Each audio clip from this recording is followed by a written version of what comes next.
ಬೇರೆ ಆಗಿಲ್ರಿ ಬರ್ಬೋದು ಅಂತ ಅಂದ್ರೆ ನಾವು ಸ್ವೀಕಾರ ಮಾಡಿದ್ವಿ ನಿಮ್ಮ ಚಾಲೆಂಜ್ ಅಂತ ಹೇಳಿ ಅನ್ನೋಂಗ ಮಾತಾಡಿದಾರ.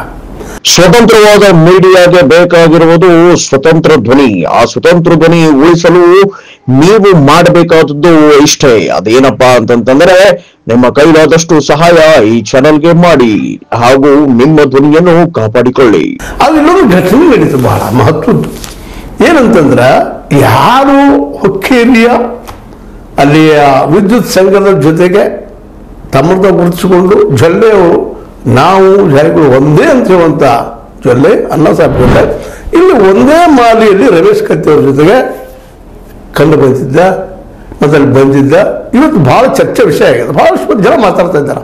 ಬಿಟ್ಟು ಬಂದ್ರ ಜೊಲ್ಲೆಯವರು ನಮ್ಮ ಜಾರಕಿಹೊಳಿ ಸಹೋದರ ಸಂಬಂಧವನ್ನ ಅನ್ನೋ ಪ್ರಶ್ನೆ ಹೇಳ್ತಾ ಇದ್ದಾವೆ. ಯಾಕಂದ್ರೆ ದೊಡ್ಡ ಚರ್ಚೆ ಇದೆ. ಒಂದು ರಾಜಕೀಯ ಬದಲಾವಣೆ ಆಗ್ತದೆ ಇಲ್ಲ ಅಂತೇಳಿ. ಮತ್ತು ವಿಶೇಷವಾಗಿ ಲಿಂಗಾಯತ್ ಕಮ್ಯುನಿಟಿ ಮೇಲೆ ಅಥವಾ ಲಿಂಗಾಯತ ಏನು ಜನ ಇದ್ದಾರೆ ನಮ್ಮಲ್ಲಿ ಪಂಚಮಸಾಲ ಇರ್ಬೋದು ಮತ್ತೇನಿರ್ಬೋದು ಅಥವಾ ವೀರಶೈವರು ಇರ್ಬೋದು ಇವೆಲ್ಲರ ಮೇಲೂ ಏನಪ್ಪಾ ಅಂತಂದ್ರೆ ಇಲ್ಲಿ ಗಮನಿಸಬೇಕಾದ ಏನಪ್ಪಾ ಅಂತಂದ್ರೆ ಇವರನ್ನೆಲ್ಲ ವಿಶೇಷವಾಗಿ ಬಿಜೆಪಿ ಕಡೆ ಒಲವು ಅನ್ನೋದು ಅಷ್ಟೇ ಸತ್ಯದ. ಇಲ್ಲಿ ಆದ್ರೆ ಇಲ್ಲಿ ಬಂದಿದ್ದೇನಪ್ಪ ಅಂದ್ರೆ ಈ ಲಿಂಗಾಯತ್ ನಾಯಕರೆಲ್ಲ ಒಂದಾಗ್ತಾ ಇದ್ದಾರಾ?